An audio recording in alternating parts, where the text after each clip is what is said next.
कहते हैं कि मन इतना चंचल होता है कि यदि वह नियंत्रण में न रहे तो व्यक्ति अशांत महसूस करने लगता है। ये अशांति मन में एक पल में आने वाले सैकड़ों सवालों के कारण होती है, और यह अशांति तब तक बनी रहती है जब तक कि व्यक्ति के मन में चल रहे सवालों का जवाब नहीं मिल जाता।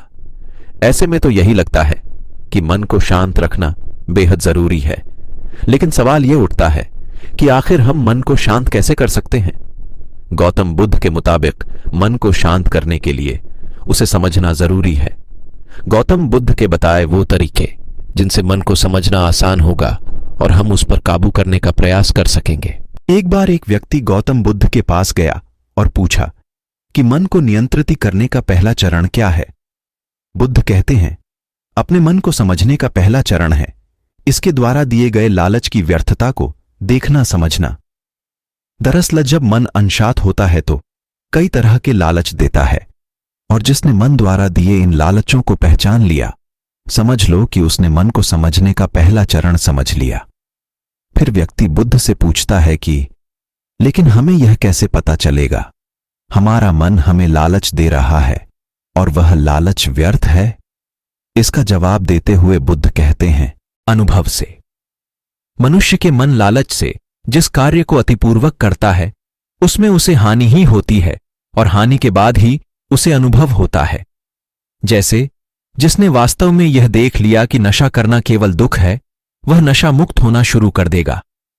वहीं जिसने जान लिया कि ईर्ष्या से खुद का नाश होता है, वह ईर्ष्या से मुक्त हो जाएगा।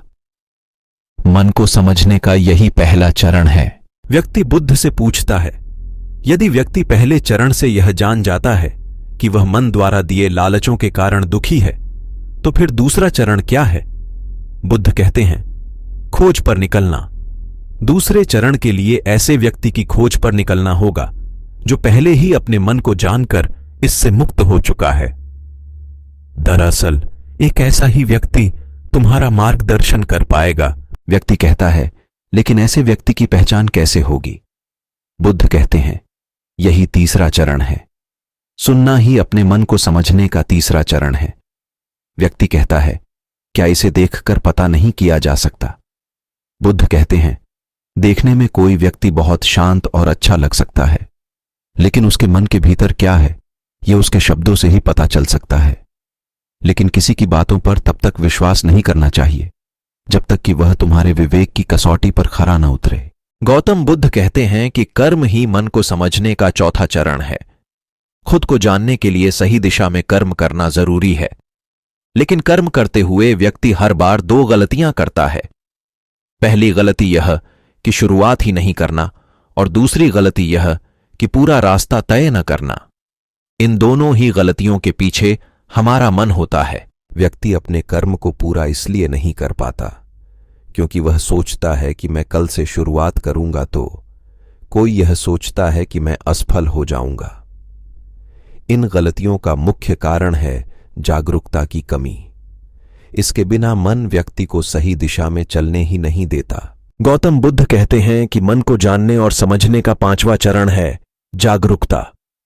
इसीलिए हर कार्य को जागरूकता के साथ करें। बिना जागरूकता के साथ किया गया कार्य या फिर जिया गया क्षण मृत्यु के समान है।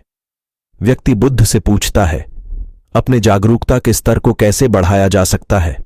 बुद्ध ने जवाब दिया, ध्यान से। ध्यान ही मन को जानने, समझने और नियंत्रित करने का अंतिम चरण है। यानी ध्यान ही वह नाव है जिस पर बैठ मन रूपी नदी को पार किया जा सकता है।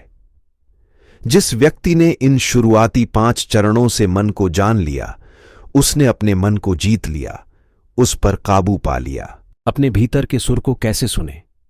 बुद्ध कहते हैं, किसी शांत स्थान पर रहकर जहां शांति हो, तब अपनी आंखें बंद करो और मन के भीतर चल रहे शोर से हटकर भीतर के सुर को सुनने की कोशिश करो।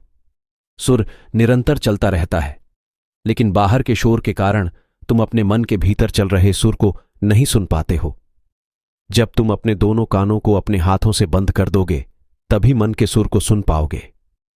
इस तरह तुम मन की अशांति से दूर हो जाओगे और तुम्हारा मन शांत हो जाएगा।